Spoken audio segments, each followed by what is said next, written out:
Aí eu venho para a pergunta seguinte, para a seguinte pergunta: e a liberdade cristã? Ela tem limites? Paulo diz no verso 1: Cristo nos libertou para que nós sejamos realmente livres.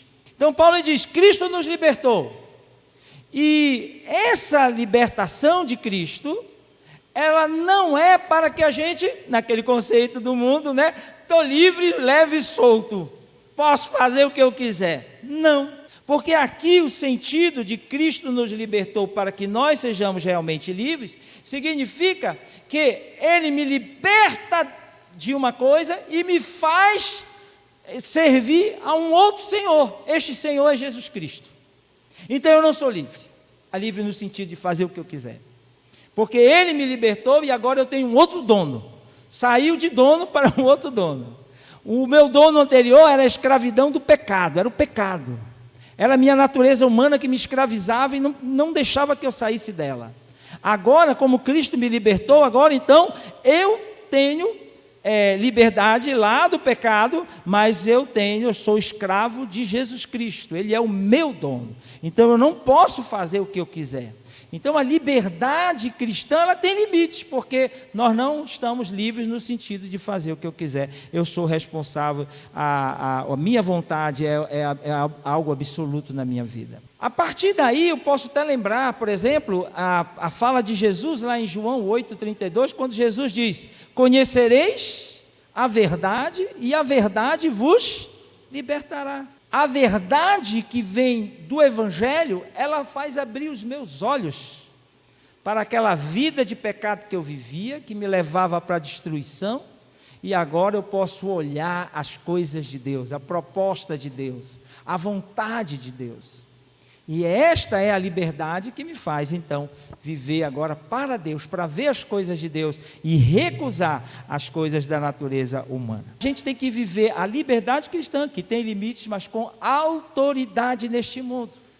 Aquela autoridade que vai fazer com que as pessoas conheçam a essência da nossa fé e também possam, a partir daí, a gente possa contribuir na transformação desta sociedade e na transformação deste mundo.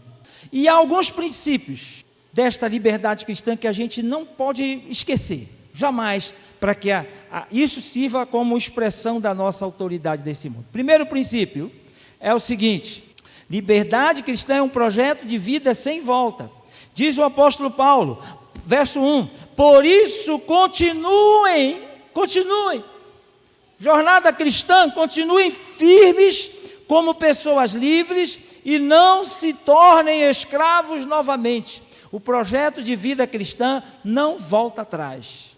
A gente tem que continuar vivendo o projeto da liberdade que Jesus conquistou lá na cruz para nós. O rumo dessa liberdade tem um nome, chama-se gente.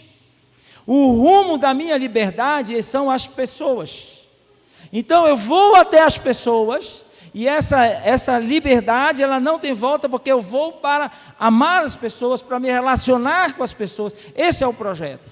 Então a liberdade cristã eu estou livre. Não existe amarras que me permita ir. E eu não tenho que chegar na vida cristã e dizer: não, calma lá, eu não quero ficar livre assim não. Deixa eu pegar aqui as minhas correntes antigas e eu vou me prender, porque eu não quero me relacionar com fulano, com beltrano, com cicrano. Ou com grupos sociais que eu acho que não coadunam com a minha expressão de fé. Então, Paulo diz: irmãos, não, é um projeto para crescer. Continuem sempre nesse projeto, não voltem, não se tornem escravos. Aqui Paulo estava falando das práticas judaizantes, né?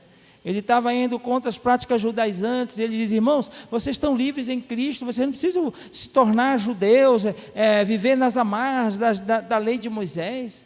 O projeto de Jesus é para que a gente viva a liberdade rumo em direção às pessoas, e isso não deve ter volta se a gente quer expressar com autoridade a nossa fé na sociedade e transformá-la. Segundo, não podemos esquecer que a liberdade cristã é vista como vitória de nossas próprias correntes.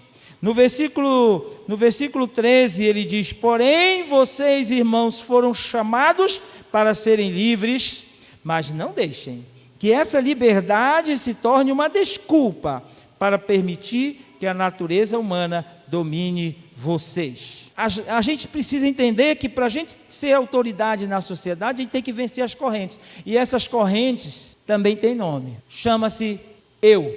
E nós nos escravizamos. Nós não vivemos o projeto de liberdade para nossa fé ter autoridade na sociedade, porque nós precisamos vencer a nós mesmos. Precisamos vencer o nosso egoísmo, precisamos vencer a nossa autossuficiência. E quando a gente vence essas coisas, e a gente então coloca, né, o amor de Deus no nosso coração e deixa que Ele nos norteie, então a gente começa a viver com a liberdade cristã na sua dimensão mais plena. Então, a liberdade cristã eu preciso vencer as correntes que me prendem para que eu possa viver com autoridade o Evangelho.